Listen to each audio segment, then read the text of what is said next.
Bienvenidos a su ministerio La Buena Parte con su amigo y hermano Carlos Arroyo. Vamos a estar tocando un tema bien interesante.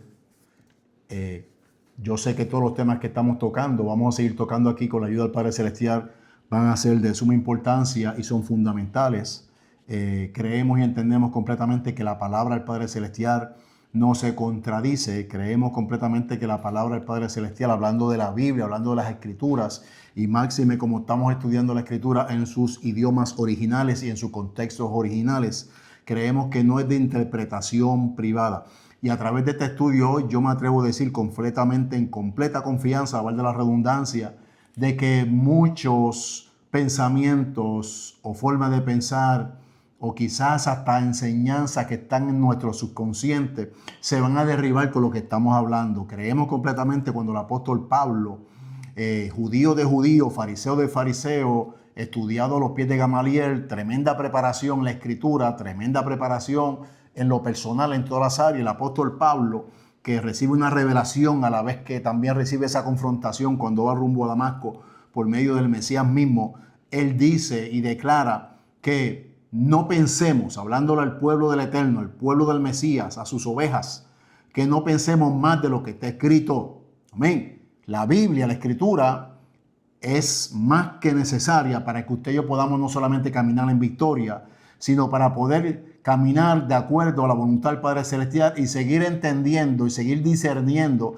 y seguir recibiendo iluminación a través de la palabra de Dios. Dice la Escritura en Mateo 4:4 que no solamente de pan vivirá el hombre, sino de toda palabra que sale de la boca del Eterno. Y vamos a estar hablando sobre el tema del alma, un tema, oiga, que trae una gran confusión, un tema que Hasatán o Satanás utiliza en sus engaños para hacer creer ciertas cosas. Vamos a estar hablando también sobre enseñanzas del mundo occidente. Acordémonos que sencillamente los discípulos del Mesías en su mayoría eran judíos y vamos a estar estudiando y entendemos que la palabra del Padre Celestial nos dice claramente que la salvación viene de entre los judíos, aunque tenemos que entender que no todos los judíos, por ser judíos, van a ser salvos, sino que tenemos que entender que la Escritura dice que el verdadero judío, en Romanos capítulo 2, verso 27 y verso 28, es el que es circuncidado o el que ha sido circuncidado en su corazón. Porque la expresión judío, el término judío sencillamente significa el que alaba o agradece o representa al único Dios verdadero. Así que si su corazón ha sido circuncidado de todo corazón, usted para el Eterno es parte de su pueblo. Y vamos a estar tocando el tema del alma, No hay alma luego de la muerte. No hay alma luego de la muerte. Ayúdenos suscribiéndose a nuestro canal y dándole like. También puede enviarnos su comentario o debajo del video también poner sus comentarios o cualquier tema que usted entienda que podamos también compartir. Vamos a estar tomando como primer verso lo que nos dice la Escritura en Ezequiel capítulo 18, verso 4. Dice la Escritura en Ezequiel 18:4 de la siguiente forma: he aquí todas las almas son mías, y estoy utilizando la Reina Valera 1960. Es decir, he aquí todas las almas son mías. Como el alma del Padre, así el alma del Hijo es mía. El alma que pecare, esa morirá. En el contexto aquí habla claramente que el pecado del Padre no lo hereda el Hijo. Ni el pecado del Hijo le va a traer consecuencias al Padre en el hecho de la vida espiritual en cuanto a consecuencias eternas. Y vamos a estar entendiendo por qué aquí dice alma, el alma que pecare. Y vamos a estar viendo claramente cuál es el origen de esa expresión, esa palabra alma, que no es la mejor traducción y máxime lo que hoy día conocemos como Nuevo Testamento, que nosotros mejor le llamamos los escritos nazarenos o los escritos apostólicos. ¿Ok? El origen de esa palabra alma, para ser un poquito cortos en la introducción, ya que no queremos ser muy extensos, proviene del mundo occidental, proviene de los filósofos como Sócrates y Platón. son los que traen esta doctrina que el alma es eterna, que el alma es inmortal, que el alma no muere, que cuando el hombre muere, el espíritu va a quien lo dio, el cuerpo vuelve a la tierra, pero y que el alma, dependiendo cómo el hombre vivió, o va el alma al cielo, a Dios, o va a otros lugares. Como si el alma fuera una ente separada o una identidad separada. Y hay quien sigue diciendo que el ser humano somos seres tripartistas o tricónomos. Eso no es bíblico. Eso no es bíblico. Y qué bueno que solamente con esta introducción estamos seguros que estamos llamando su atención. Y no queremos que usted se convenza por lo que este servidor le está compartiendo, sino que la misma palabra del Eterno sea quien nos redarguya, nos dé el discernimiento y la claridad. Ok, cuando dice la Escritura, he aquí todas las almas son mías, aquí vamos a entender que esa palabra alma lo que significa es todo ser viviente es mío. Todo ser viviente es mío. La palabra alma ya le expliqué que viene desde el mundo occidental y es mayormente influenciada por Sócrates y Platón y por toda la filosofía del mundo occidental. Cuando hablo del mundo occidental, estamos hablando de todo aquello que no es Israel o todo aquello que no es el mundo oriental o todo aquello que no es judío, hablando mayormente del pueblo gentil. Ahora, originalmente en las Biblias, ¿dónde se encuentra este término? Originalmente, hay algunas Biblias que en Génesis capítulo 2, verso 7 dice que cuando el Padre Celestial sopla aliento de vida, aquel hombre que salió o que Él creó del polvo de la tierra, no de la tierra, del polvo de la tierra, dicen en algunas versiones, y vino a ser el hombre un alma viviente. Pero la palabra alma en el lenguaje original hebreo es la palabra nefesh. Viene de esa raíz y lo que significa es ser vivo o ser viviente. Es decir, que con la combinación del soplo de aliento, el hálito de vida del Eterno, a ese cuerpo que sale del polvo de la tierra, que todo esto es creación del Padre Celestial, esa combinación del hálito de vida con el polvo de la tierra trae como resultado un ser viviente.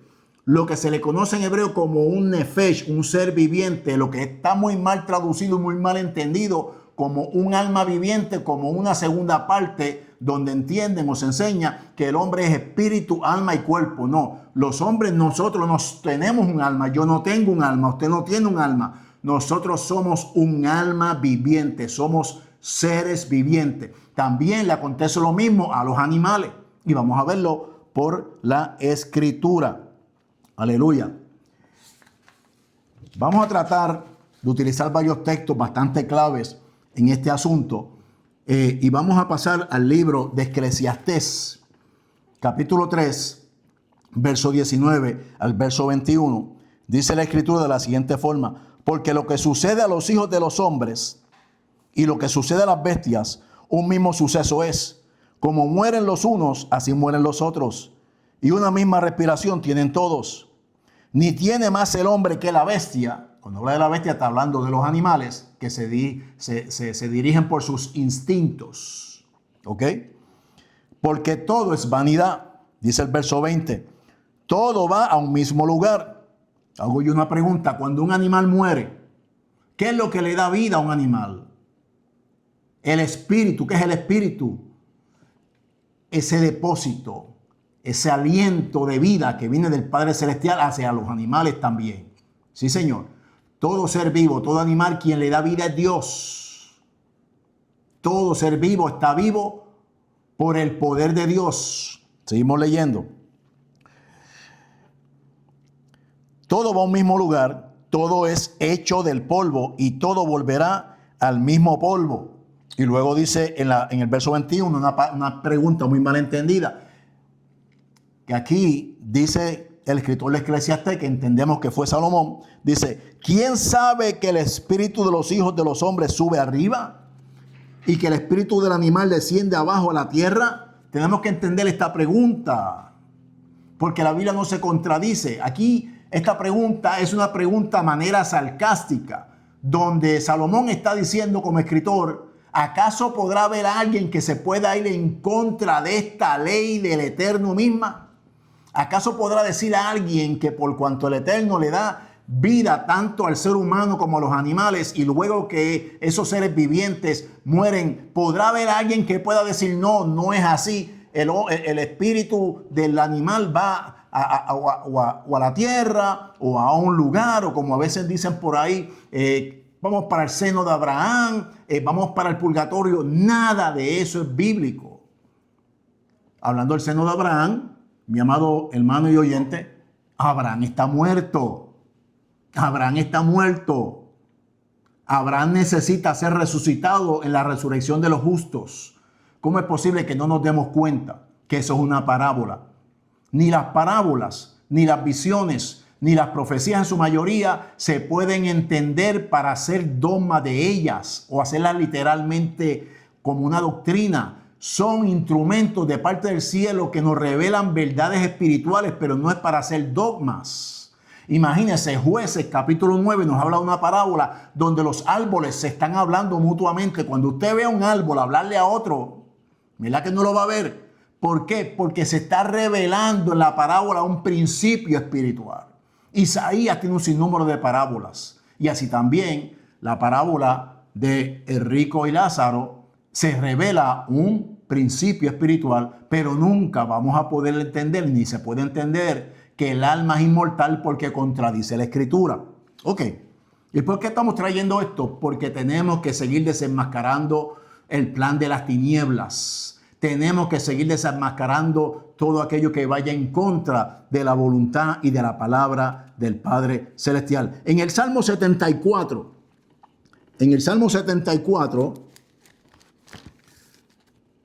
lo tengo por aquí, en el verso 19, algo muy interesante, dice lo siguiente: no entregues a las fieras el alma de tu tórtola. ¿Cómo que el alma?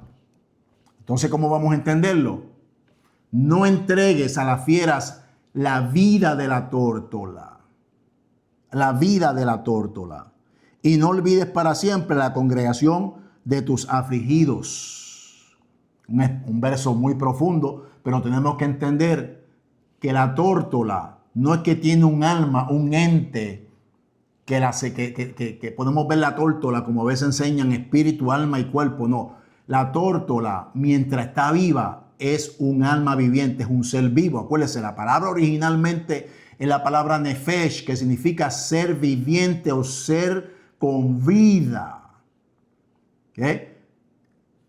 Somos, y yo lo incluyo a usted, de aquellos que no nos dejamos mover por lo que se enseña siempre, sino que escudriñamos la Escritura, y entendemos que la Escritura es su propio intérprete y que no es de interpretación privada. La Escritura, mi amado hermano, es como un rompecabezas en nuestras manos. Pero ese rompecabezas ya es un cuadro completamente hecho, perfecto, por el Rey de Reyes, por el arquitecto, por el soberano, por nuestro Salvador. Y a usted y yo nos compete sencillamente seguir estudiando la Escritura, seguir creciendo en el Eterno, seguir recibiendo la iluminación de parte de Él, para que para lo que nosotros es un rompecabezas, seguir poniéndole las piezas a la doctrina, a la Biblia, y poder seguir recibiendo la revelación, la iluminación, el discernimiento. Porque aunque para ella el cuadro está hecho, oiga, usted no puede poner una pieza que va en el lado derecho del rompecabezas en el lado izquierdo, ni siquiera en el medio. ¿Por qué? Porque no le va a cuadrar. Y la Biblia es así, mi amado hermano. La Biblia es así. Aleluya. Por eso dice en Deuteronomio capítulo 4, verso 2, que no le quitemos ni le añadamos. Y lo dice también en Revelación capítulo 22. En Mateo capítulo 10. Vamos a Mateo. En Mateo capítulo 10, yo pensaba que lo había marcado, pero lo tengo aquí ya cerquita. Mateo capítulo 10, verso 28. Otro texto muy malentendido. ¿Y malentendido por qué? Porque tenemos que entender el origen de las cosas. El origen de las cosas. El origen de la palabra alma. En el cristianismo no nos habíamos dado cuenta que proviene de Sócrates y de Platón y esa doctrina del alma inmortal. Pero ahora, estudiando gracias al Padre Celestial, un poquito más allá, porque todo tiene un tiempo en el Creador, todo tiene un tiempo en Dios. Nos hemos dado cuenta que esa palabra en las escrituras originales hebreas, como en ese griego koiné, que es muy parecido al hebreo también, que es muy confiable también, hablando del nuevo pacto o los escritos nazarenos, entonces podemos seguir entendiendo el origen de las cosas y a través del origen poder seguir discerniendo toda la escritura. En Mateo capítulo 10, verso 28 dice la escritura lo siguiente: y no temáis a los que matan el cuerpo, mas el alma, estoy utilizando una Reina Valera 1960, mas el alma no pueden matar. Temed más bien aquel que puede destruir el alma y el cuerpo en el infierno. Y aunque no es el tema, la expresión infierno también es una expresión que no es la traducción correcta. La traducción correcta a esta expresión del infierno es Gehenna. El Gehenna, que lo que tipifica es el castigo eterno, pero en el futuro. Acordémonos cuando el Mesías, cuando Mashiach dijo: la palabra que yo os hablo, hablándole mayormente a los líderes religiosos y a los rebeldes de corazón, la palabra que yo os hablo los juzgará en el día postrero. Y la Biblia nos enseña que hay un solo juicio, no pueden haber dos juicios. Y si no hay dos juicios, pues entonces muchas de las doctrinas hoy día que se predican y de las experiencias y de los sueños y hasta visiones, y todo eso no va en contra, si todo eso, va en contra de lo establecido, tenemos que echarlo a un lado para ver la veracidad de la palabra del Padre Celestial. Ok. Vamos a leerlo con una forma más correcta. Mateo 10, 28 dice, o debería decir: y no temáis a los que matan el cuerpo, mas la vida no pueden quitar. Temed más bien aquel que puede destruir la vida y el cuerpo en el castigo eterno. Es decir, ¿quién es el que va a destruir la vida más adelante? ¿Quién es el que va a echar en el lago de fuego, por así decirlo, en el castigo futuro y eterno?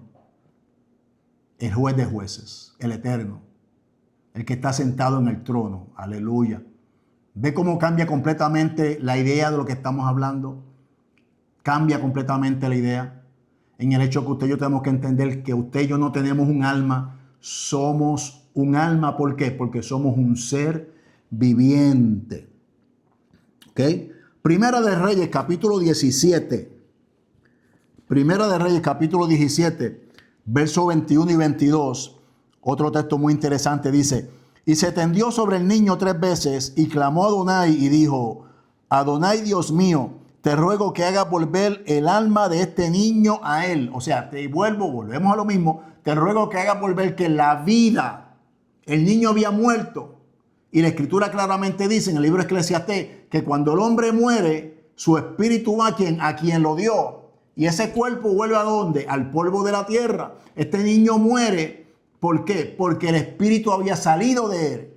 ¿Y qué es lo que le da vida a este niño? El espíritu nuevamente que vuelva, para que ese niño vuelva a ser nuevamente un alma viviente. No para que tenga un alma, para que sea un alma viviente. Mire, volvemos a leer nuevamente. Primera de Reyes 17, 21 y 22. Y se tendió sobre el niño 3 veces y clamó a Adonai y dijo: Adonai, Dios mío, te ruego que hagas volver el alma de este niño, o sea, la vida de este niño.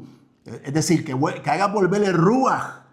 En hebreo dice que haga volver el ruaj, el espíritu. Verso 22 dice: y Adonai oyó la voz de Elías y el alma del niño volvió a él y revivió. Es decir, y Adonai oyó la voz de Elías y la vida del niño, no el alma, y la vida del niño volvió a él. ¿Cómo volvió la vida al niño? Porque el espíritu, el ruaj, vuelve al niño. ¿Cómo es que vamos a entender las resurrecciones? Pues mire, cuando nosotros como creyentes morimos, Nuestro cuerpo va nuevamente al polvo de la tierra, el espíritu va a quien lo dio. Dejamos de ser un alma, porque en ningún lado en la Biblia usted va a encontrar que hay almas que luego de la muerte siguen estando vivas o que son inmortales. Mucho menos habla de almas muertas. El alma que pecare, esa morirá. La vida que pecare, el ser vivo que pecare, esa morirá, como le explicamos al principio. Entonces, los justos en la primera resurrección, que así lo entendemos por fe, vamos a ser resucitados. ¿Cómo? ¿De qué forma? Porque cuando venga el Señor, juntamente va a venir con ese poder, con esa autoridad, donde nos va a resucitar, dice la Escritura, y los muertos en el Mesías resucitarán primero, y luego los que hayamos quedado, seremos transformados. Aún los que son transformados tienen que ver muerte, así, en un abrir y cerrar de ojos. Porque hay cosas que están establecidas en la Escritura. Dice la Escritura que está establecido para los hombres que mueran una sola vez y luego el juicio. Si Mashiach, si el Señor murió y resucitó, ¿quién podrá heredar la vida eterna sin poder pasar por el proceso de la muerte? Es imposible. ¿Ve? Esto que estamos hablando es ya algo que la misma Biblia nos lo revela a nosotros. Pero aquellos que van a ser resucitados en la segunda resurrección, donde dice allí en el libro de Revelación, y aquel que su nombre no fue hallado en el libro de la vida, será echado en el lago de fuego, hablando del castigo eterno. Amén. Pues esas personas también van a ser resucitados. ¿Pero cómo? Con un cuerpo inmortal, con un cuerpo incorruptible, con un cuerpo glorificado como el pueblo del Eterno, que es el Israel de Dios. Lo que hoy día se conoce mal entendido como la iglesia, pero que es el Israel de Dios. No. El Eterno los va a resucitar, entendemos, con el mismo cuerpo que ellos tenían, porque van a ser juzgados. Y si su nombre, oiga, su nombre no está escrito en el libro de la vida, tienen tremendo problema. Así que usted, que todavía no le ha dado completamente su vida al Salvador, al Mesías, hágalo individualmente, crea en Él, viva en su palabra, permítale que Él se entrone en su corazón, que gobierne su vida, para que no solamente usted herede vida eterna, sino para que aquí en esta vida se cumpla completamente el propósito del Padre Celestial en su vida a través del Mesías y usted pueda caminar de gloria en gloria. El Eterno le provee todo lo que usted necesita y aún más allá. Vamos a seguir con el tema del alma. Vamos a Revelación capítulo 6. A Revelación capítulo 6, verso 9 al 10. También el libro de Revelación se malentiende grandemente, como le dije al principio. Acordémonos que el libro de Revelación es una visión. Es una visión que se le da a Johanán, a Juan en la isla de Patmos. Como también se ha malentendido grandemente la visión que el Eterno le da a Pedro en Hechos capítulo 10, donde le presenta ese lienzo con todos esos animales inmundos, comunes, y le dice mata y come, y hay personas que como que no han leído todavía toda la escritura y no se han dado cuenta que Pedro no entendía la visión. No entendía la visión. Y dice que esa visión le vino a él a través de un éxtasis. A la hora sexta, a la hora donde él tenía hambre, él estaba orando y le viene esa visión. Y alguien que diga, pero si él estaba orando y tenía hambre, era porque el Padre Celestial le estaba diciendo, mira Pedro, todo lo que te estoy dando en la visión, come, mata y come. No. Una visión, mi amado hermano, de parte del cielo.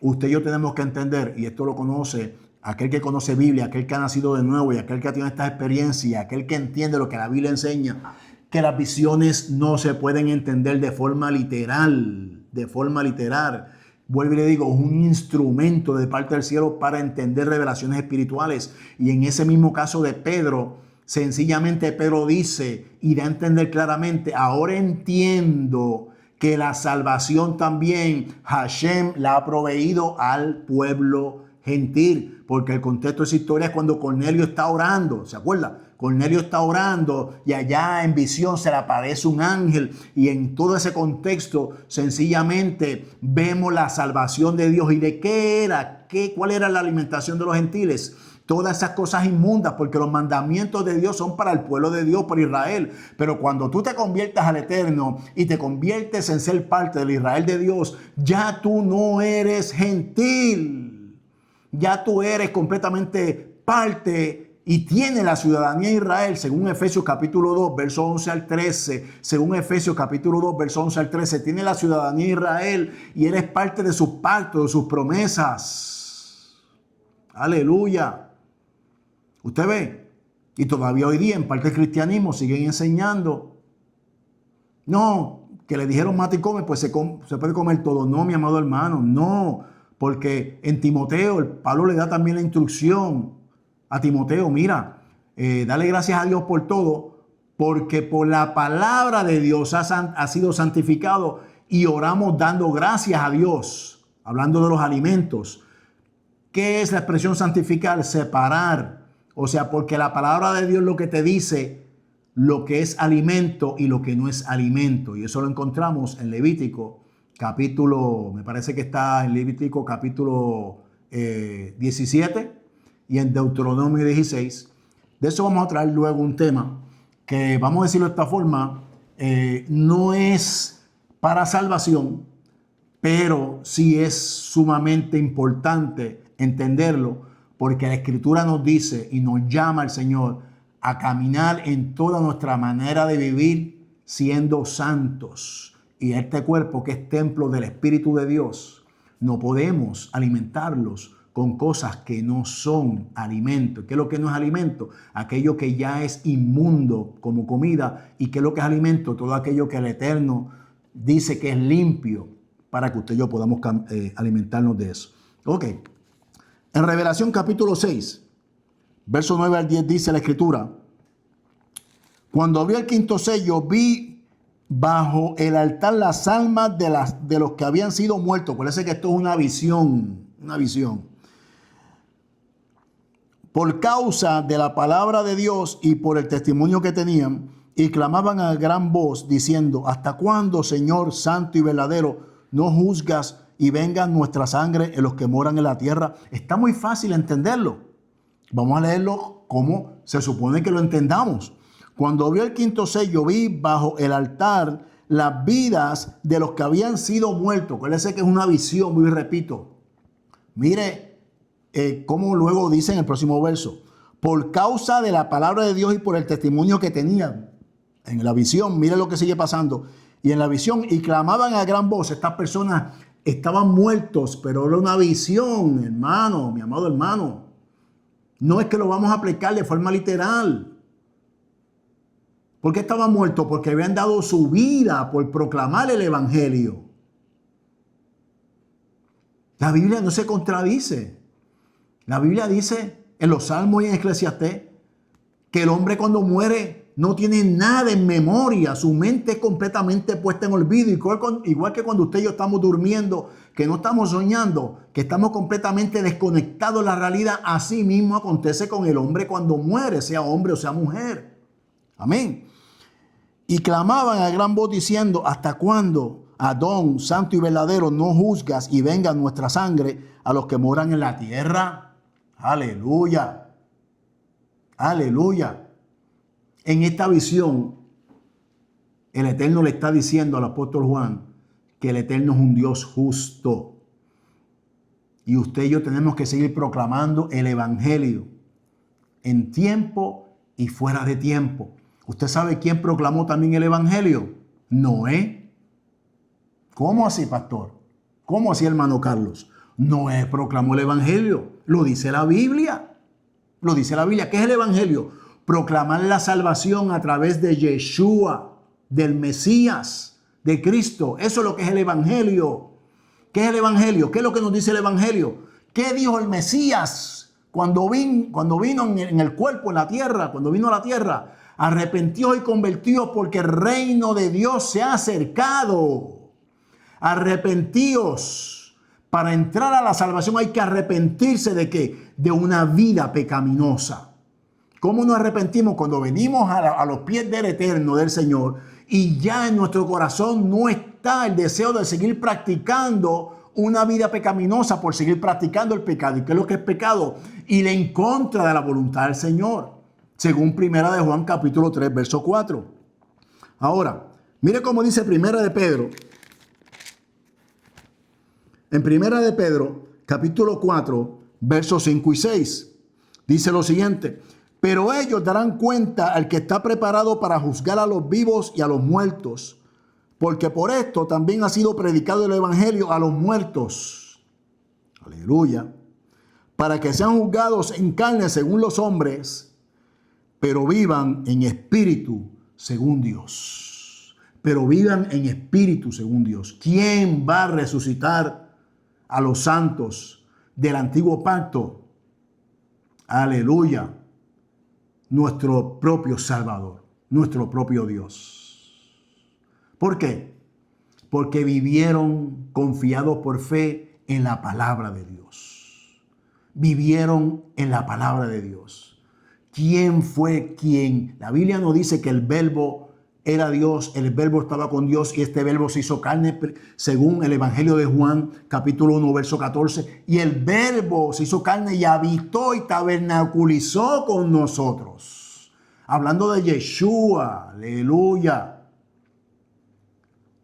Abraham, Daniel, Jacob, los patriarcas, las matriarcas, muchos hombres, todos los santos, todos los separados para el eterno del antiguo pacto o del pacto de los antiguos van a ser resucitados en la primera resurrección. Aleluya. Vamos a tocar también otro texto aquí en Primera de Pedro, capítulo 3, verso 18 al 20. Estamos siendo un poco extensos, pero es un tema de mucha importancia. No queremos dejar ningún texto fuera o que se malentienda o que no podamos corregir quizás una mala traducción. Que yo le dije hace un momento que Noé predicó el evangelio. ¿Qué Noé predicaba? ¿Qué usted se imagina? ¿Qué nos imaginamos que Noé predicaba? Cuando se le mandó a hacer el arca y todos los años que estuvo haciendo el arca. ¿Para qué? Porque venía una destrucción sobre la tierra. ¿No acaso dice el Mesías que su venida será como en los tiempos de Noé? Que los hombres se daban en casamiento. Esa expresión significa que el hombre hacía o vivía completamente en un desorden delante de su creador. Y Noé estuvo predicando durante 120 años. Aleluya. ¿Qué pasa? Que mira lo que dice aquí la Biblia en Primera de Pedro, capítulo 3, versos 18 al 20. Porque también Mashiach, o sea, Cristo, padeció una sola vez por los pecados, el justo por los injustos, para llevarnos a Dios, siendo a la verdad muerto en la carne, o sea, muerto en ese cuerpo humano, pero vivificado en espíritu. Y nuestros amigos del Salón del Reino dice que Él resucitó en espíritu y en espíritu resucitaremos para la promesa eterna, por así decirlo. No, Yeshua le dice completamente a los discípulos y a Tomás en el Evangelio de Juan, le dice a Tomás, Tomás, yo no soy un espíritu, porque un espíritu no tiene carne ni huesos como yo tengo. Ven y pálpame. Aleluya. Ese es el cuerpo, esa es la promesa de vida eterna que se nos da a nosotros como pueblo del Eterno. Por eso es que hay que perseverar hasta el fin para que entonces se pueda manifestar la salvación o completar la salvación. Y sigo leyendo en el 19, en el cual también, mire cómo dice aquí, en el cual también, hablando de Yeshua, de Cristo, del Mashiach, del verbo, del punto más importante del evangelio. Dice, en el cual también fue y predicó a los espíritus encarcelados. ¿Quiénes eran los espíritus encarcelados? ¿O qué es un espíritu encarcelado? No son ángeles en el infierno como se nos enseñó. No, eso no es. Un espíritu encarcelado es todo aquel que todavía no ha salido de las tinieblas a la luz. Es todo aquel que todavía está sin salvación. Eso es un espíritu encarcelado. Es un espíritu encarcelado según el contexto de lo que estamos tocando ahora mismo. Porque hay otros textos que hay que interpretarlos de forma diferente. Y dice en el verso 20, lo que en otro tiempo desobedecieron cuando una vez esperaba la paciencia de Dios en los días de Noé. En los días de Noé, los que desobedecieron en los tiempos de Noé. ¿Quiénes fueron los que desobedecieron en los tiempos de Noé? Todos aquellos que no creyeron al mensaje de Noé. Todos aquellos que no creyeron que necesitaban entrar a la barca o a la barca, sí, al arca que hizo Noé. Hoy día, ¿cuál es el arca? El arca es el Mesías. ¿Cómo entramos al arca? Convirtiéndonos, poniendo completamente nuestra vida en las manos de Él para permitirle a Él que sea nuestro Adón, nuestro dueño, nuestro Señor, nuestro Maestro, nuestro Dios. Emmanuel, Dios con nosotros. Y sigo leyendo. Mientras se preparaba el arca, en la cual pocas personas, es decir, 8, fueron salvados o salvadas por agua. ¡Wow! Tremendo. Tremenda. La escritura es tremenda, mi amado hermano y amigo que me escucha. Y qué bueno que no dependemos de filosofías, no dependemos ni necesitamos depender de instrumentos externos. Y los libros son buenos y hay cosas que son muy buenas. Por ejemplo, Judas y Pedro mencionan a Enoc. Y me parece que en los evangelios también se menciona Enoc. Y se habla del libro de Enoc. Enoc, que dice la Biblia en Génesis, que fue traspuesto, que el Eterno lo traspuso, igual que Elías. Hay personas que dicen, no, pues ellos están en el cielo. No están en el cielo. Yeshua dijo que nadie ha subido al cielo. Eso lo dijo Yeshua en el cuerpo. El Mashiach en Yeshua. O sea, Él lo dijo en el cuerpo, nadie ha subido al cielo. Y entonces alguien dirá, ¿pero qué pasó con ellos? Esos son misterios. Esos son misterios. Pero está establecido que los hombres mueran una sola vez y luego el juicio. Y cuando dice el juicio se refiere o a la vida eterna o a la condenación eterna también. Aleluya. Hay misterios. En Deuteronomio, me parece que están 29 dice que los misterios le pertenecen al Padre Celestial. Y lo revelado a nosotros, ¿qué es lo que es revelado? Lo que usted y yo ahora mismo estamos compartiendo en la palabra de Dios. Usted y yo no tenemos un alma. Usted y yo somos un alma porque somos un ser viviente, aún los animales. Y con esto cierro. Cuando muere el Señor, que entrega al Espíritu, murió Yeshua, murió Jesús. Claro que murió. Muchos preguntan, ¿y qué pasó con el alma de Yeshua? ¿Cómo que qué pasó con el alma? Pero si Él solamente era un alma cuando tenía vida. Él no bajó los infiernos. No, hermano, acabamos aquí de aclarar eso con lo que dice Pedro. Que fue Noé embestido de poder de lo alto, embestido de ese poder, de esa voz, de esa expresión que le habló a Moisés en el Sinaí. Esa misma expresión es la que se hace carne y esa misma expresión fue la que tomó a Noé como instrumento para llevar una buena noticia. ¿Cuál es la buena noticia? Si entras al arca y confías completamente en Dios, no vas a ser pasado por el juicio, que fue el agua, que usted y yo todos lo conocemos. ¿Qué pasa entonces cuando el Mesías muere? Sencillamente murió el cuerpo. ¿Acaso él mismo no entregó el espíritu? ¿Acaso él mismo no dijo, nadie me quita la vida, yo mismo la pongo y la vuelvo a tomar? Baruch Hashem, aleluya. Bendito sea el Padre Celestial. Usted y yo no somos tripartistas, ni tenemos un alma. Somos un ser viviente. Y ahí se ha traducido con el tiempo, en los originales, y se ha malentendido lo que es un alma. Lo que es un alma. Aún en el mundo ocultista utilizan todas estas malas doctrinas. Y a veces parte del pueblo de Dios, hablando del cristianismo, porque no todos los cristianos son pueblo de Dios. Solamente aquellos que están dispuestos a seguir siendo discípulos del Mesías, como ovejas. Amén. Y todavía no tenemos claro de que sencillamente Él por su poder nos vivificará como Él mismo fue vivificado. ¿Y qué significa eso? Que volveremos usted y yo, si morimos en el Señor, si somos fieles, vamos a ser resucitados, vamos a ser nuevamente un alma, vamos a ser más que un alma, porque ya entonces nosotros no vamos a ver muerte.